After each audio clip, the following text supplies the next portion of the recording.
সকালবেলা উঠে চা খাওয়া, তারপর স্কুলে গিয়ে নিয়মিত পড়াশোনা, দুপুরে লক্ষ্মী ছেলের মতো ভাত খাওয়া, সবই করে সে একেবারে নিয়ম মেনে রুটিন মাফিক সময়ে সমস্ত কাজ সারে। তবে কোনো মানুষ নয়, বরং এক রাজহাঁসের গল্প বলবো আজ। কি ভাবছেন, ভাওতা? হ্যাঁ, একেবারেই নয়। বাংলাদেশের বরিশালে বসবাসকারী এমনই এক রাজহাঁসের গল্প শোনাবো আজ আপনাদের। চলুন তাহলে শুনি।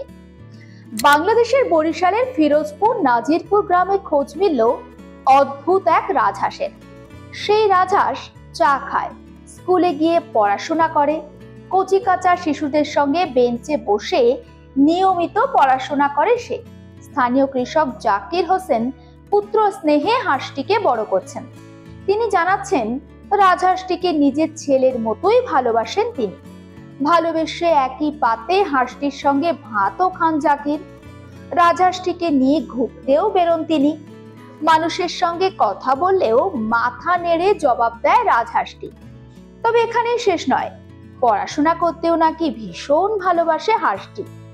স্থানীয় বিদ্যালয়ে গিয়ে শিশুদের সঙ্গে বেঞ্চে বসে ক্লাস করে রাজহাঁসটি। শিক্ষক শিক্ষিকারা যে কটি ক্লাস করাচ্ছেন সব কটি ক্লাসে উপস্থিত থাকছে সে।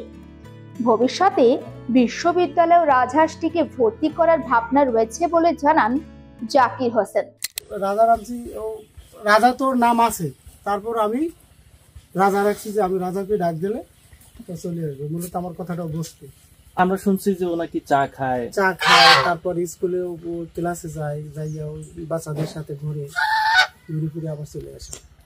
মানে ওরা প্রাইমারি স্কুলে ভর্তি করাইছে? হ্যাঁ, ও ছোট থেকেই। হ্যাঁ, তো ওদের ওই বাচ্চাদের সাথে খেলাধুলো করে, তারপর বাচ্চাদের সাথে চলে। বিশেষ করে আবার আমি যাই যখন, তখন ওই ক্লাসে যাই, ও যায়।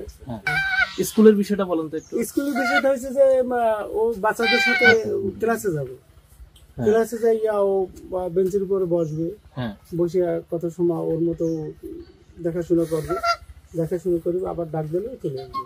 ওরা কি পড়াশোনা করতে পাঠান নাকি? পড়াশোনা মূল উদ্দেশ্য তো পড়াশোনা। আসলে ঠিক যে ওরা পড়াশোনা কতটুকু করাইতে পারবো কি পারবো না, আশা আছে যে ওরা পড়াশোনা করাবো আমি।